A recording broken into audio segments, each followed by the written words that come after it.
Good evening everyone, this is batch of class 10 science. हम कर रहे थे chapter number 13 magnetic effect of electric current. आज इस चैप्टर के नाम से पहचानेंगे, वो वाला टॉपिक करेंगे जो जहां पे इसका नाम आता है magnetic effect of electric current. ये सही में पढ़ना अपन ने आज। अभी तक अपन क्या पढ़ रहे थे? मैग्नेट का मैग्नेटिक इफेक्ट पढ़ रहे थे, मैग्नेट क्या है एंड ऑल दैट थिंग्स। और लास्ट लेक्चर में हमने डिस्कस कर लिया था इनके बारे में, जो बहुत ही काम के साइंटिस्ट है हमारे लिए इस चैप्टर में, हेंस क्रिश्चियन ओइस्टर्ड। ये वो साइंटिस्ट हैं जिन्होंने इलेक्ट्रिसिटी का कनेक्शन करवाया मैग्नेटिज्म से। मैग्नेट का मैग्नेटिज्म से कनेक्शन तो होता ही है, बट करंट का मैग्नेटिज्म से कनेक्शन करवाया इन्होंने। इनका एक्सपेरिमेंट है, दो very famous experiment for every class. जिस क्लास में भी टॉपिक आएगा उस क्लास में ये वाला एक्सपेरिमेंट करा जाएगा डेफिनेटली। क्या नाम है इसका? ओइस्टर्ड एक्सपेरिमेंट। और इस एक्सपेरिमेंट में होता क्या, आप देखो कि उन्होंने क्या करा। आप साथ साथ में डायग्राम एक्सपेरिमेंटल सेटअप बना दो, ताकि जो मुझे लिखवाना होगा उसके बाद में मैं आपको फटाफट लिखवा दूंगा। ये सिंपल सा एक सर्किट है जिसके अंदर एक अपन ने कॉपर की रोड या वायर भी कह सकते हो, इसको हाईलाइट स्पेशली कर रखा है, थोड़ा सा बड़ा बना दिया। और नहीं तो आपको पता है वायर ये भी सिलेंड्रिकल होती है, ये भी सिलेंड्रिकल होती है, हर वायर अपने आप में सिलेंड्रिकल ही होती है, बस इसको थोड़ा हाईलाइट कर दिया। अगर किसी करंट कैरिंग सर्किट के अंदर कोई एक वायर अपन देखें जिसमें से करंट जा रहा हो, उसके पास अगर हम एक कंपास निडल रखते हैं तो वो कंपास निडल डिफ्लेक्ट हो जाती है। इस एक्सपेरिमेंट का सबसे सिंपल सा फंडा यही है। इन्होंने ये देखा कि अगर किसी करंट कैरिंग सर्किट में किसी करंट कैरिंग वायर के पास मैंने कंपास निडल रखी तो उसकी निडल घूम गई। अब ऐसे कैसे घूम सकती है? हमें पता है कि कंपास निडल क्या है। कंपास निडल तो एक मैग्नेट होती है, और मैग्नेट किसी के पास आने से घूम जाए अगर, यानी कि वो किस एरिया में आ गई है, वो किसी मैग्नेटिक फील्ड के अंदर आई है, तभी तो वो घूमी होगी, है ना। समझ में आया? बिल्कुल सिंपल सा एक्सपेरिमेंट है। तो इट मींस ये कंपास निडल जब यहां पे होती है तब घूम जाती है, इट मींस यहां पे कहीं ना कहीं कोई मैग्नेटिक फील्ड है। तो पहला शक जाता है कि क्या इस करंट की वजह से मैग्नेटिक फील्ड है। बट तब तक जब वो साइंटिस्ट एक्सपेरिमेंट कर रहे थे तब तक तो करंट और मैग्नेटिज्म का कोई आपस में अच्छा कनेक्शन था नहीं। तो उन्होंने सोचा कि नहीं, ऐसा थोड़ी होगा, करंट से थोड़ी ना लिंक होगा। तो उन्होंने स्विच को ऑफ करके देखा, फिर डिफ्लेक्शन आई। ऑन करके देखा, फिर डिफ्लेक्शन आ गई। ठीक है, ऑफ करके देखा तो डिफ्लेक्शन चली गई, मतलब नीडल दोबारा घूमेगी बट डिफ्लेक्शन चली जाएगी, ये अपनी पोजीशन पे आ जाएगी। जैसे इसको ऑन करते हैं, वैसे सपोज करो कि ये यहां आ जाती है, किसी भी एक एंगल पे घूम जाती है। ऑफ करते हैं तो वापस उस पे आ जाती है।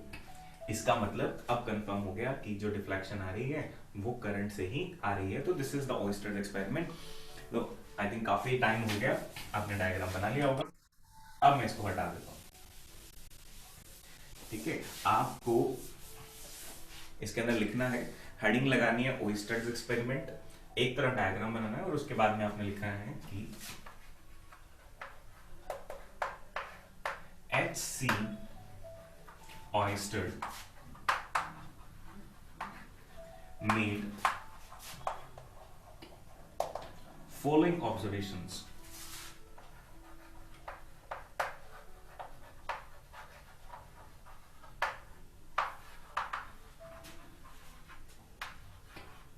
From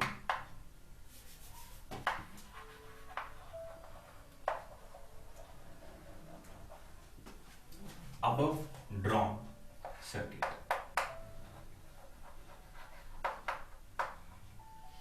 ठीक है, तो उन्होंने क्या क्या ऑब्जर्वेशन बनाई। पहली ऑब्जर्वेशन तो बनाई कि when current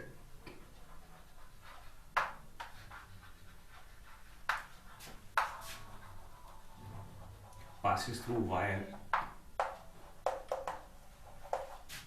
compass needle deflects.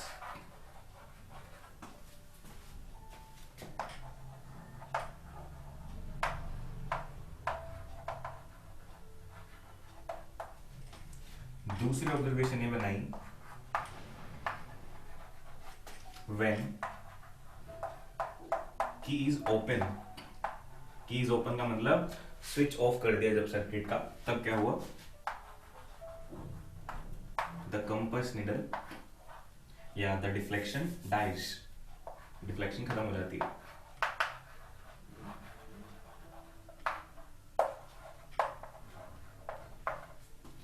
ठीक है, और क्या ऑब्जर्वेशन बनाई? Third,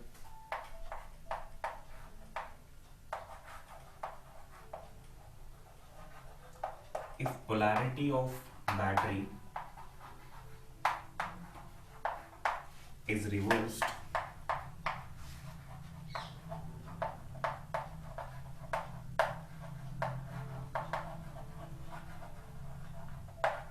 deflection also reversed, deflection also reversed। इसका मतलब कि अगर हमने बैटरी जिस डायरेक्शन में लगा रखी है ना, उसके पोलैरिटी को उल्टा कर दिया, यानी करंट की डायरेक्शन अगर ऊपर से नीचे आ रही थी तो अपने नीचे से अगर ऊपर कर दी, तो डिफ्लेक्शन जहां आ रही थी, क्लॉकवाइज आ रही थी तो एंटी क्लॉकवाइज आएगी, और एंटी क्लॉकवाइज आ रही थी तो क्लॉकवाइज आएगी। पहले 2 पॉइंट से आपको ये पता लगता है कि करंट है तो डिफ्लेक्शन है, करंट नहीं है तो डिफ्लेक्शन नहीं है। तीसरे पॉइंट से आपको ये पता लगता है कि करंट की डायरेक्शन अगर चेंज करोगे तो डिफ्लेक्शन की डायरेक्शन भी चेंज हो जाएगी। तो हर एक पॉइंट से आपने जो आउटकम निकल रहा है वो आपको समझना है। और लास्ट उन्होंने ये चीज देखा कि अगर करंट की अमाउंट को बढ़ा दिया जाए, माने कि अगर छोटी बैटरी को हटा के बड़ी बैटरी लगा दें, तो डिफ्लेक्शन की जो अमाउंट है वो भी बढ़ जाती है। ठीक है, means if amount of current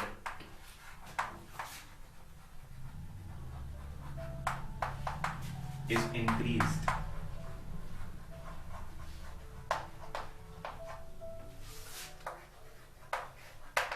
deflection also increases।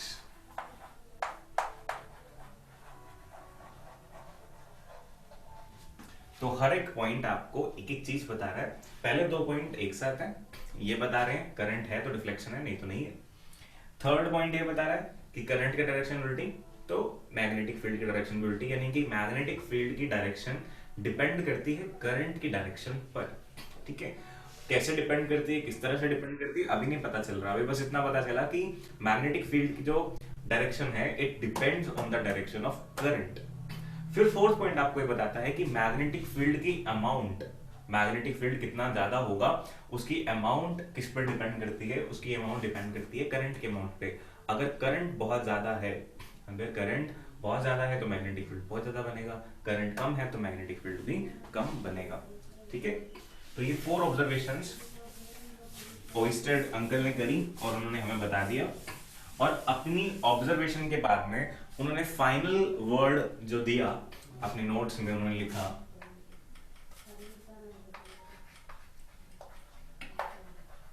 And he stated that, क्या कि इलेक्ट्रिक करंट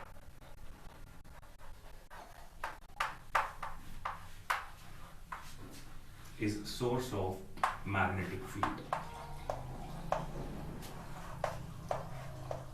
तो लास्ट वर्ड उन्होंने ये दिया कि magnetic field is the source of, sorry, electric current is the source of magnetic field. उल्टा हो गया, इलेक्ट्रिक करंट से मैग्नेटिक फील्ड बनता है, ये उन्होंने फाइनली कंक्लूड करके बता दिया। तो ये सारी बातों को अगर एक ही बात से रिप्लेस करना हो तो ये है वो बात, उन्हीं के वर्ड्स है ये। और आपको अगर समझना हो तो आप हर एक पॉइंट से एक एक चीज इसकी समझ सकते हो, like first point and second point से, थर्ड पॉइंट से एंड फोर्थ पॉइंट से 2-3 बार मेरे को बता दी है। आई थिंक आपको ये चीज समझ में आ गई होगी। बताओ क्या आपको ये चीज समझ में आ गई कि ओइस्टेड अंकल ने जो एक्सपेरिमेंट करा उसे क्या आपको पता लगता है, उसे मेन लाइन ये पता लग जाती है। और हर एक पॉइंट का ऑब्जर्वेशन आपको समझ में आ गया ना कि क्या पता लग रहा है। यस, तो अब अगर इन्होंने बता दिया कि मैग्नेट के आसपास तो मैग्नेटिक फील्ड आपको मिलता ही है, तो वैसे ही किसी करंट कैरिंग कंडक्टर के पास भी आपको मैग्नेटिक फील्ड मिल जाएगा, इन्होंने बता दिया। तो हम अभी तक क्या कर रहे थे, किसी मैग्नेट के आसपास मैग्नेटिक फील्ड लाइंस का पैटर्न बना रहे थे ना। अपन ने क्या कहा था कि एक पेज लेंगे, व्हाइट पेज, उस पर मैग्नेट रखेंगे, bar magnet, iron filing sprinkle करेंगे और ठक ठक करेंगे तो हमें कुछ पैटर्न मिलेगा जिसको मैग्नेटिक फील्ड लाइंस कहा था। ये तो सारा काम अपने मैग्नेट के साथ कर रहे थे। अब ये सारा का सारा काम अपन किसके साथ करेंगे, ऐसी चीजों के साथ जिसमें करंट जा रहा हो। तो करंट कैरिंग कंडक्टर्स के साथ अपने मैग्नेटिक फील्ड को एसोसिएट करना स्टार्ट करेंगे एंड हेंस हमारे चैप्टर का टाइटल भी जस्टिफाई होगा, magnetic effect of electric current. तो ये वो एक्सपेरिमेंट है जिसकी वजह से हमारा चैप्टर बोर्न हुआ। क्लियर? तो अब ये चैप्टर स्टार्ट होता है अपने टाइटल के अकॉर्डिंग, ताकि वो टॉपिक भी सिलेबस के ही है, उनको लाइटली नहीं लेना आपने। चलो अब हर एक टॉपिक अलग अलग से नया नया टॉपिक आएगा, एकदम फ्रेश टॉपिक। तो start writing magnetic field due to a straight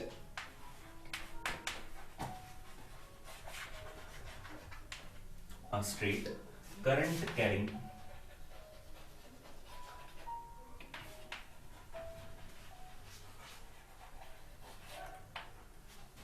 conductor या वायर, कुछ भी लिखा हुआ हो सकता है, दोनों का मतलब एक है कि कोई एक स्ट्रेट करंट कैरिंग कंडक्टर हो या स्ट्रेट करंट कैरिंग वायर हो, एक ही बात होती है।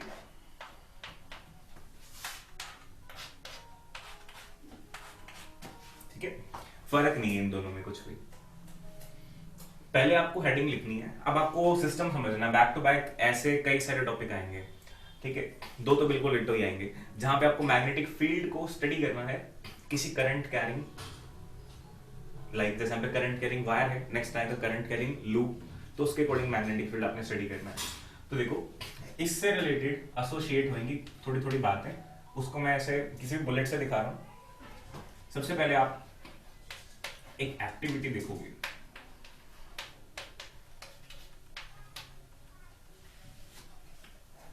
अगर मुझे एक स्ट्रेट करंट कैरिंग वायर जो है, अगेन मैं इसको थोड़ा सा बड़ा बना देता हूं बाकी सभी वायर से, एक करंट कैरिंग वायर हो किसी सर्किट में लगी हुई है, उसके साथ एक की लगी हुई है, ये पॉजिटिव टर्मिनल, ये नेगेटिव टर्मिनल, V वोल्ट की बैटरी, K4 की, करंट इधर से जाएगा, अगर ये ऑन होगा तो इधर जाएगा, है ना, और इसमें ऊपर की तरफ जाएगा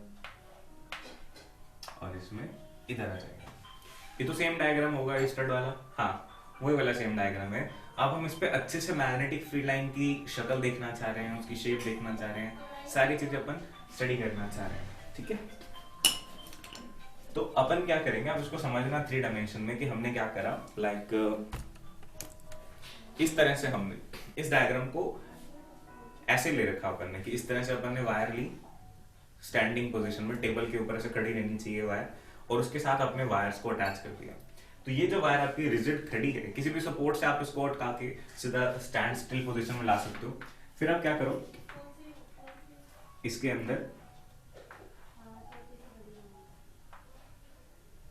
अंदर आप एक कार्डबोर्ड को फंसा दो। ठीक है, लाइक दिस, आपने क्या किया, इसके अंदर एक कार्डबोर्ड को ऐसे इंसर्ट कर दिया। ठीक है, एक कार्डबोर्ड को इंसर्ट कर दिया, समझ पा रहे हो आप ना ये सिचुएशन कैसी है, ऐसी सिचुएशन है ये। ठीक है, तो ये टेबल के ऊपर ऐसे नहीं रखी हुई वायर, ऐसे रखी हुई, सीधी रखी हुई है वायर, बिल्कुल सीधी, उसके अंदर से आपने कार्डबोर्ड को फिट कर दिया, लाइक ग्लू वगैरह लगा के फिट कर सकते हैं अपन, तो अपन ने फिट कर दिया, और उसके ऊपर आयरन फाइलिंग स्प्रिंकल करेंगे यहाँ पे, और फिर उसको टैप करेंगे 2-3 बार, और फिर हम इसका पैटर्न देखेंगे कि इसका पैटर्न कैसा आता है। तो जब अपन टैप करके पैटर्न देखते हैं तो हमें जो पैटर्न दिखता है इट इज कुछ ऐसा सा दिखता है, आपको सर्कल्स बने हुए दिखते हैं। ठीक है, आपको बने हुए दिखते हैं कोसेंट्रिक सर्कल्स। आप डायरेक्टली भी याद रख सकते हो इसको, और कई बार एग्जाम में पूछ लेता है एक्टिविटी डेमोन्स्ट्रेट करने के लिए कि इसके आसपास किस शेप में मैग्नेटिक फील्ड लाइंस घूमती हैं, किस शेप में मैग्नेटिक फील्ड होता है, तो आपको बताना होगा कोसेंट्रिक सर्कल। बट कोई एक्टिविटी आपके पास है तो हाँ हमारे पास है, हम इस तरह से पता कर सकते हैं कि इसकी शेप ऐसी होती है। तो एक्टिविटी में क्या करना है, आप लिखो नंबर 1 पॉइंट लिखो,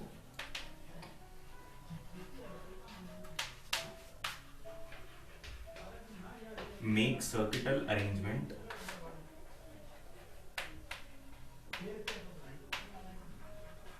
as shown. Number 2, this is cardboard.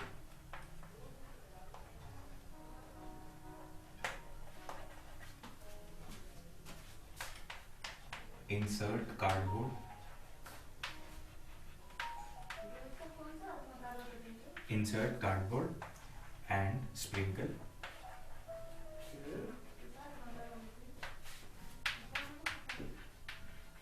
iron filings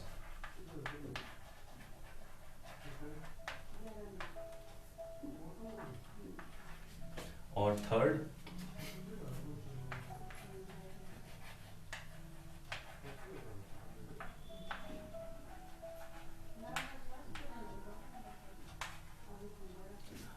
tap on the cardboard 2-3 times, several times.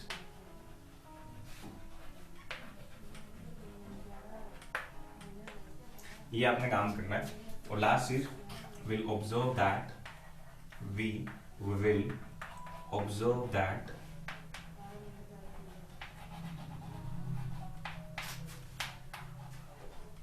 The iron filings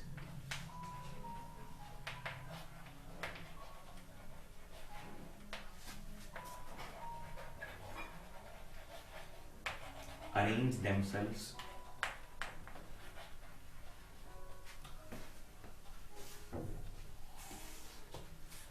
ये फ्रेम से नीचे चला गया है, वी विल ऑब्जर्व दैट, उसके बाद से सारा है, तो ये लिखा हुआ है we will observe that. Next time थोड़ा ध्यान रख लेंगे इसका।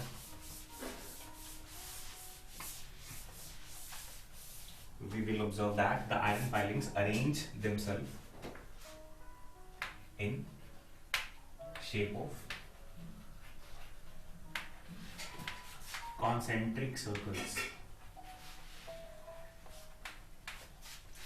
ये वर्ड आपने मैथ्स में सुना होगा, कॉन्सेंट्रिक सर्कल्स, ऐसे सर्कल्स जिन सब का सेंटर एक ही हो, रेडियस अलग अलग हो, कि एक पॉइंट पे आपने कंपास की पॉइंटर रखा, बना दिया एक सर्कल, पॉइंटर नहीं लाया, रेडियस बड़ा किया, एक और सर्कल, और बड़ा किया, एक और सर्कल, एंड कीप गोइंग। आपके पास जितने चाहोगे उतने कॉन्सेंट्रिक सर्कल बन जाएंगे। ठीक है, आपके मैथ्स में कोई आर्चरी वाला क्वेश्चन है शायद, तो उसमें आपने कॉन्सेंट्रिक सर्कल का नेम सुना होगा।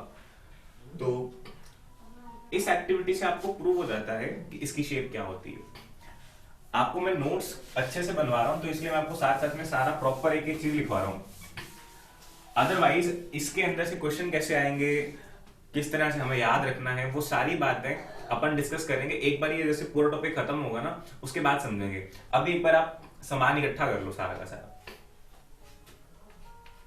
नेक्स्ट पॉइंट आप लिखो शेप। ब्लैक पेन से अगर आप हेडिंग लिख रहे हो तो ब्लैक पेन से हेडिंग लिख लेना शेप।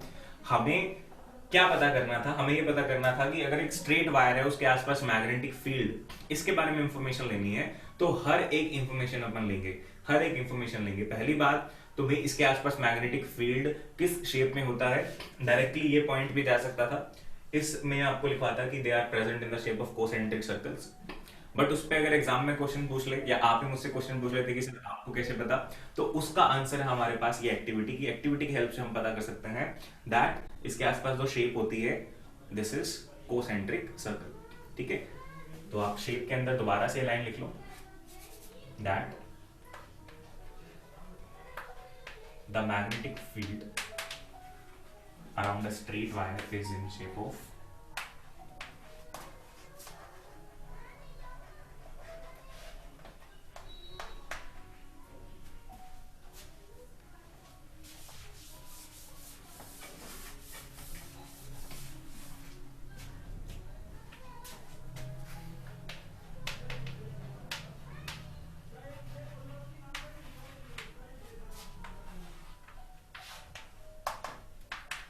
Concentric circles. तो जो कोसेंट्रिक सर्कल्स हैं वही शेप इसके आसपास होती है। ओके, चलो अब जो कोसेंट्रिक सर्कल्स वाली शेप होती है, कभी भी अगर आपको पूछा जाए कि शेप बनानी है आपको, एक करंट कैरिंग सीधी वायर दे रखी है, तो आप फटाफट से बना दोगे इसके आसपास एक सर्कल, दो सर्कल, तीन सर्कल, चार सर्कल, जितने भी सर्कल आप बनाना चाहो बना सको उतने बना दोगे। ठीक है, और ये भी सर्कल किस तरह से बने हुए हैं, आपको ये चीजें सारी समझनी है कि हम क्या कर रहे हैं। देखो, like this is a current carrying wire, इस तरह से, और सर्कल कहाँ बन रहे हैं। ठीक है, अगर ये हैंड है तो इसके अंदर सर्कल यहाँ बन रहे हैं, इस हैंड के प्लेन में। तो अगर ये ऐसे रखा हुआ है तो सर्कल कहाँ बन रहे हैं, इसके ऊपर से, यहाँ से देखोगे ना आपको, तो यहाँ सर्कल बने हुए दिखेंगे। क्लियर? तो यहाँ पे सर्कल बन रहे हैं, इस वायर के ऊपर यहाँ सर्कल नहीं बन रहे। क्लियर? आपके पास ये वायर ऐसे जा रही है, तो उस वायर के परपेंडिकुलर प्लेन के अंदर सर्कल बन रहे हैं।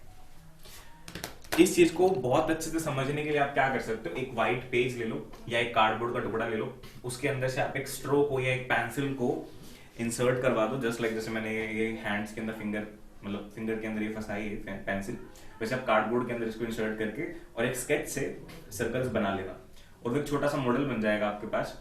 एक आध दिन रख के बाद में फाइन देना, जब तक ये चैप्टर चल रहा है तब तक अपने पास संभाल के रख लो, ताकि जब तक आप उसको देखोगे तब तक आप उसको 3D में समझ पाओगे कि मैग्नेटिक फील्ड लाइंस कैसे बन रही हैं। ठीक है? तो ये शेप बनेगी, बट इस शेप के अंदर ये जो सर्कल है इनकी डायरेक्शन क्या होगी? जो ये सर्कल बन रहा है इसकी डायरेक्शन क्या होगी? इस तरह से, मतलब इस तरह से या इस तरह से।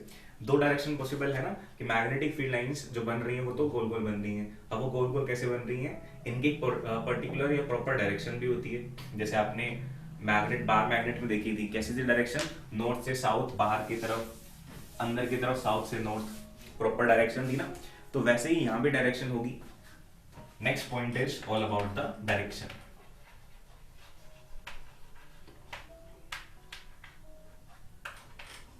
ठीक है, मैं आपको कह रहा हूँ बार बार थोड़ा सा पेशेंस बना के बैठे रहो, आप सुनते रहो।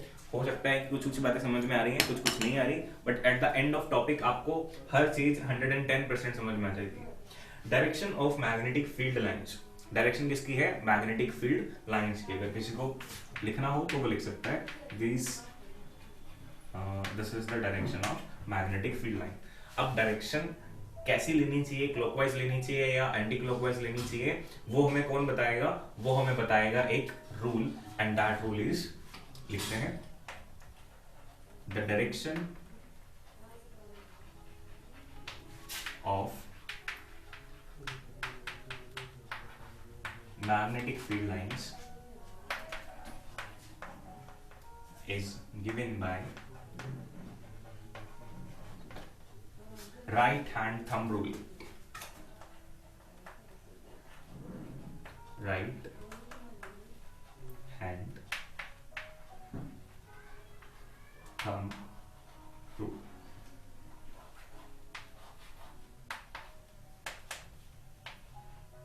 अब राइट हैंड थंब रूल क्या चीज है वो समझना पड़ेगा। तो इसी डायरेक्शन वाले टॉपिक के नीचे यहाँ आप हेडिंग बना लेना, कोई हल्का सा पॉइंट बना के, नया पॉइंट नहीं है, जैसे ये वाले बुलेट्स अपन यूज कर रहे हैं बाहर की तरफ, तो अंदर एक आप हेडिंग बना लेना अच्छी सी, राइट हैंड थंब रूल। ठीक है, मैं इसको ऊपर से बना रहा हूँ फ्रेशली।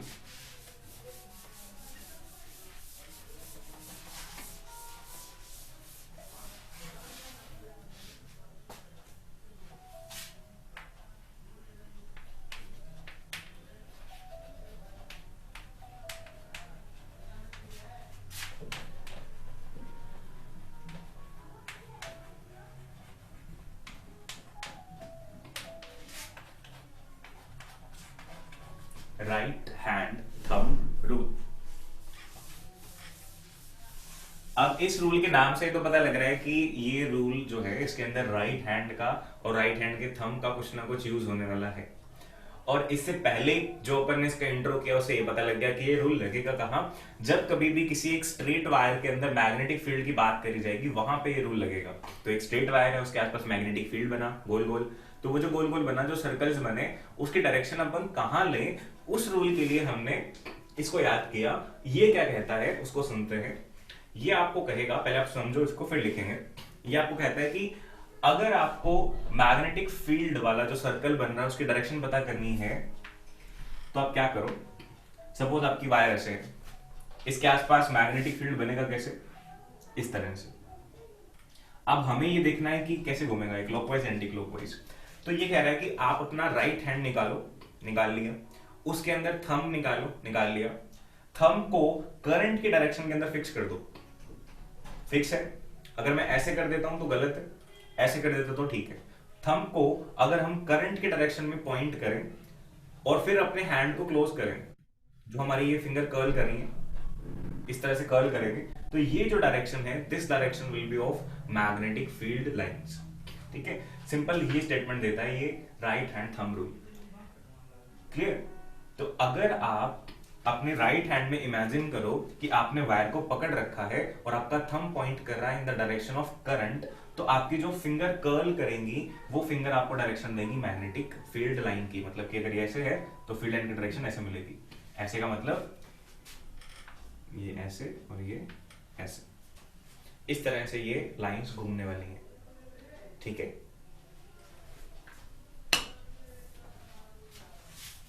तो यही आपको लिखना है। तो लिखो, according to this rule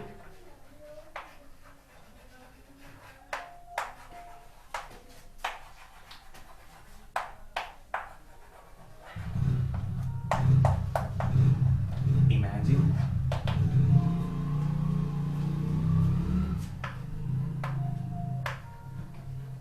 we are holding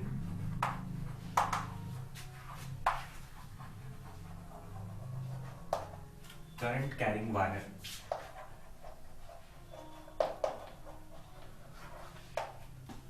we are holding current carrying wire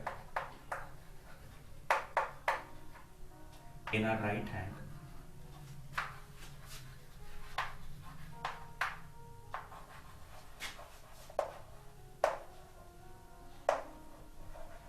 such that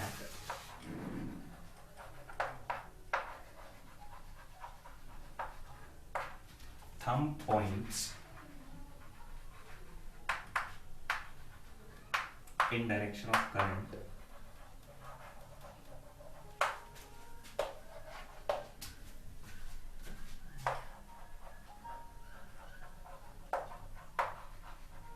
then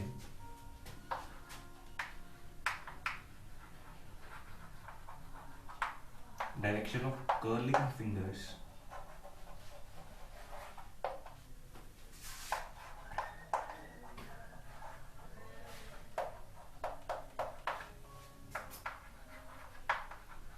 will give the direction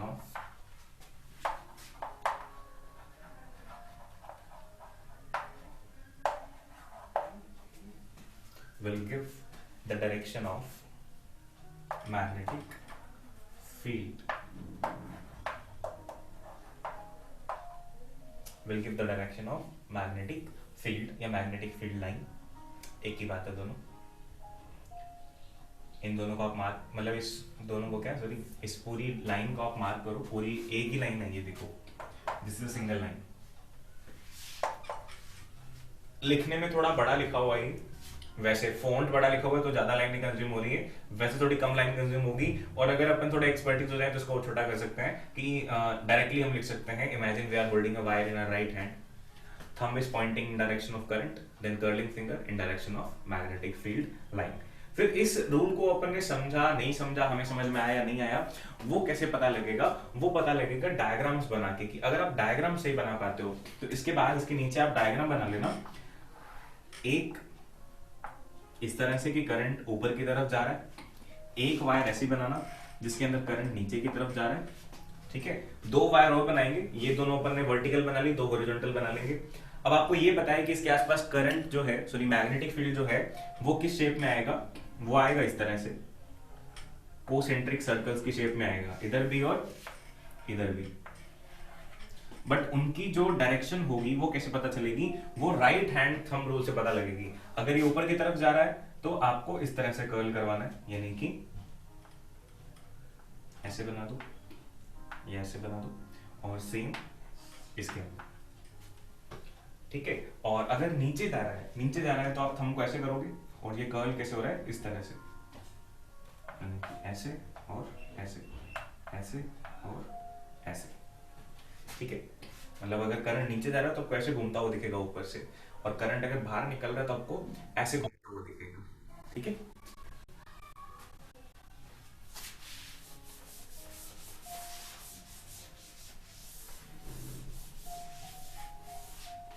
इसके बाद दो डायग्राम और बना सकते हो आप। एक हॉरिजॉन्टल में अगर ऐसी वायर रखी हुई हो तो इसके आसपास करंट कैसे बनेंगे? इस तरफ से ऐसे बनेंगे। अब ये ऐसे जा रही है तो मैग्नेटिक फील्ड लाइन ऐसे बनेंगी। बट ये वाला जो डायग्राम आप बनाओगे इसमें आपको केयरफुल रहना है, क्योंकि यहाँ पे क्या है, अगेन 3 डायमेंशनल चीज को अपन दिखा रहे हैं 2 डायमेंशनल के अंदर। तो इस डायग्राम को बहुत अच्छे से बनाना पड़ेगा, अदरवाइज ये डायग्राम आपका है तो गलत बनेगा, या आप बना ही नहीं पाओगे कि कैसे बनेगा ये डायग्राम। तो इसके लिए आपको मैं एक तरीका बताता हूँ कैसे बनाओ। आप एक कार्डबोर्ड फिट करवा दो पहले तो इसके अंदर, ठीक है, आप एक कार्डबोर्ड को फिट करवा दो इसमें, कि ये हमारे पास एक कार्डबोर्ड है, इसके अंदर से ये वायर जो है ऐसे निकल रही है बाहर, इसमें से करंट ऐसे जा रहा है, तो ये कार्डबोर्ड का ये वाला फ्रंट हिस्सा हो गया और वो वाला बैक साइड हो गया। यहाँ से अपन ने वायर बनाई नहीं है, तो यहाँ पे अब इस तरह से कोसेंट्रिक सर्कल बनते हुए आपको कार्डबोर्ड पे दिखेंगे, भले ही 2 ही बना दो, क्लियर बनाना चाहिए बस। अब आप देखोगे कि हम इसको कैसे इमेजिन कर रहे हैं। आप हमेशा, मैं आपको ये तरीका क्यों बता रहा हूँ, क्योंकि ये 2 चीजें आपके पास हमेशा है, अपना हाथ और अपने पास एक पेन, तो आप इसको हमेशा इमेजिन कर सकते हो। आपने ये डायग्राम ऐसे बना लिया आप, ठीक है, इस तरह से आपने डायग्राम को इमेजिन कर लिया, तो इसके अंदर आप देखोगे कि करंट ऐसे जा रहा है, ऐसे करंट जा रहा है, तो it means right hand thumb rule क्या बता रहा है कि डायरेक्शन ऐसे होनी चाहिए, इस तरह से, ठीक है, इस तरह से, यानी एंटी क्लॉकवाइज।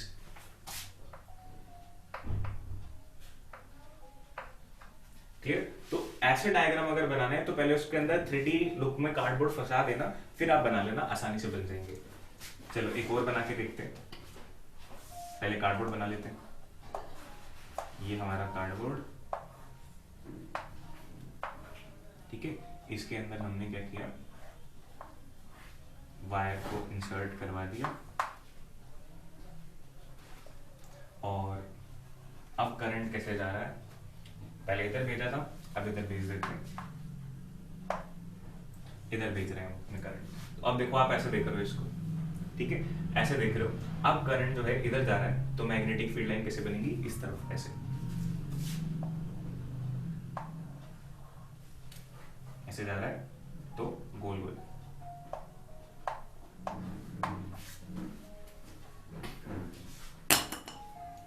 बनाओ इसको फटाफट से। देखो अब आगे बढ़ते हैं। आप अब नोट्स को पढ़ोगे ना, तो आपको पता चलेगा कि आपने क्या किया। पहले आपने मेन हेडिंग बनाई कि मैग्नेटिक फील्ड अपन स्टडी करना चाहते हैं, तो मैग्नेटिक फील्ड होगा या नहीं होगा, इस बात को पहले किसने बताया, इस बात को उस एक्टिविटी ने कंफर्म कर दिया कि मैग्नेटिक फील्ड होगा, इस शेप में होगा, और फिर जस्ट शेप अपन ने लिख दी, ठीक है। फिर अपन ने मैग्नेटिक फील्ड की जो शेप बनी है उस शेप के अंदर डायरेक्शन ऐड करी। डायरेक्शन भी रटने को रट सकते हैं, डायरेक्ट डायग्राम जो बन रहा है, बट वो डायग्राम कैसे बन रहा है, तो वो उसके पीछे क्या लॉजिक है, राइट हैंड थंब रूल। तो पहले राइट हैंड थंब रूल लिखा हुआ है, फिर उसके बाद अपन ने 4 डायग्राम बना लिए, क्लियर। और अब आगे चलते हैं, next, strength of magnetic field. Strength of magnetic field. अब जो मैग्नेटिक फील्ड बनेगा वो कितना स्ट्रॉन्ग बनेगा, कितना वीक बनेगा, वो कैसे पता लग सकता है आपको। मैग्नेटिक फील्ड का सिंबल मैंने आपको बताया था कैपिटल बी होता है, जैसे फोर्स का एफ होता है, मैग्नेटिक फील्ड स्ट्रेंथ का सिंबल बी होता है। अगर एक करंट कैरिंग वायर है, उसके आसपास मैग्नेटिक स्ट्रेंथ किस किस चीजों पर डिपेंड करती है, किस पे, मतलब किससे आप उसको इंक्रीज कर सकते हो, किस चीज से आप उसको डिक्रीज कर सकते हो, वो आपको समझना है। तो आपको ये टॉपिक पढ़ना पड़ेगा, स्ट्रेंथ ऑफ मैग्नेटिक फील्ड। तो आप देखोगे क्या कि ये वैसे तो एक्स्ट्रा है, इस पे आप लिख सकते हो एक्स्ट्रा। मैग्नेटिक फील्ड की स्ट्रेंथ 2 चीजों पर डिपेंड करती है। एक तो डिपेंड करती है डायरेक्टली करंट पे, ऑब्वियस सी बात है। एक तो डायरेक्ट किस पे डिपेंड करती है, करंट पे। कि अगर सपोज करो कि एक वायर है, फॉर एग्जांपल अगर एक वायर है आपके पास, उसमें से आपने कहा कि 5 एम्पीयर करंट पास करवा रहे हैं, और इस वायर से किसी भी एक फिक्स डिस्टेंस पे आपने एक पॉइंट इमेजिन किया, लाइक 2 सेंटीमीटर, तो यहां पे कुछ मैग्नेटिक फील्ड होगा, और एक और वायर लिया आपने, उसमें से 10 एम्पीयर करंट पास करवाया, ठीक है, 10 पास करवा दो, 20 पास करवा दो, कितना भी, इससे ज्यादा अगर आपने पास करवाया, और सेम इस वायर से भी एक 2 सेंटीमीटर दूर पॉइंट लिया आपने, इस पॉइंट का नेम Q दे दो, तो किस पे मैग्नेटिक फील्ड ज्यादा होगा, P पर या Q पर? क्या लगता है, P वाले पे मैग्नेटिक फील्ड ज्यादा होगा या Q पर? तो आंसर इज Q। तो आप यहां पे लिख सकते हो कि BQ is greater than BP, और एक्चुअली में डबल होगा, जितना भी इसका आंसर आएगा उससे डबल इसका आंसर आएगा। क्यों? क्योंकि इसमें करंट डबल हो गया, और करंट का मैग्नेटिक फील्ड की स्ट्रेंथ से डायरेक्ट रिलेशन है। करंट डबल तो मैग्नेटिक फील्ड भी डबल, करंट हाफ तो मैग्नेटिक फील्ड भी हाफ। ठीक है। दूसरा जो रिलेशन है मैग्नेटिक फील्ड स्ट्रेंथ का, मैग्नेटिक फील्ड स्ट्रेंथ और किस पर डिपेंड करती है? So second relation is B is inversely proportional to R। R का मतलब डिस्टेंस, रेडियस नहीं है, R का मतलब डिस्टेंस। जैसे कि इसका क्या मतलब हुआ? इसका ये मतलब हुआ कि अगर एक वायर है जिसमें 5 एम्पियर ही करंट फ्लो कर रहा है, बट एक पॉइंट आप इससे इस डिस्टेंस पे इमेजिन करो, एक आप इससे इस डिस्टेंस पे इमेजिन करो, like this is point A, this is point B, ये डिस्टेंस हो 2 सेंटीमीटर और ये डिस्टेंस हो 4 सेंटीमीटर। सेम वायर है तो करंट तो सेम है, बट दोनों का डिस्टेंस क्या है? अलग अलग है। तो इसका डिस्टेंस कम है, तो अगर इसका डिस्टेंस कम है तो यहाँ पे मैग्नेटिक फील्ड ज्यादा होगा। इसका और इस केस के अंदर डिस्टेंस ज्यादा है तो मैग्नेटिक फील्ड कम होगा। क्लियर? ये चीज आपको समझनी है, ये चीज एक्स्ट्रा है बट सिंपल, बिल्कुल सिंपल कॉन्सेप्ट है कि अगर आप एक वायर के अंदर से मैग्नेटिक फील्ड प्रोड्यूस करवा रहे हो तो मैग्नेटिक फील्ड प्रोड्यूस करने वाला है कौन? करंट ही तो फैक्टर है ना जो मैग्नेटिक फील्ड प्रोड्यूस कर रहा है। तो अगर करंट बढ़ जाएगा तो मैग्नेटिक फील्ड की स्ट्रेंथ भी बढ़ जाएगी। ओके। और अगर आप जहां से मैग्नेटिक फील्ड प्रोड्यूस हो रहा है उससे दूर जाते जाओगे तो क्या मैग्नेटिक फील्ड स्ट्रेंथ सेम रहेगी? Answer is no. मैग्नेट के अंदर भी तो ऐसा होता है, मैग्नेट के जितना पास जाओगे मैग्नेटिक फील्ड स्ट्रेंथ उतनी तेज होगी, जितना दूर जाओगे उतनी कम। तो बिल्कुल सिंपल तरीके से हमने बात लिखी। यहाँ पे आप लिख सकते हो कि B of B will be less than B of A। ठीक है। इसका फॉर्मूला होता है स्ट्रेट वायर के लिए, अगर किसी को लिखने का मन करे तो ही और she can write it is mu naught I upon 2 pi R। अभी ये म्यू नॉट क्या चीज है ये आपको अभी पता नहीं चलेगा, ये 12th क्लास का फॉर्मूला है, 10th क्लास का नहीं है। 2 को आप जानते हो, पाई को आप जानते हो, R यानी कि डिस्टेंस को आप जानते हो, I यानी करंट को जानते हो, बस ये म्यू नॉट इसी को नहीं जानते। इसको नेक्स्ट क्लास में जानेंगे, मतलब नेक्स्ट टू नेक्स्ट क्लास के अंदर जानेंगे। 11th में भी कुछ नहीं है इसका, डायरेक्ट 12th में है। बट ये कांस्टेंट होता है, ये भी कांस्टेंट होता है, ये भी कांस्टेंट होता है। तो इस फॉर्मूले में 2 ही लोग वेरिएबल हैं, एक करंट और एक रेजिस्टेंस। ठीक है। और मैंने आपको देखो ग्राफ बनाना भी सिखाया था।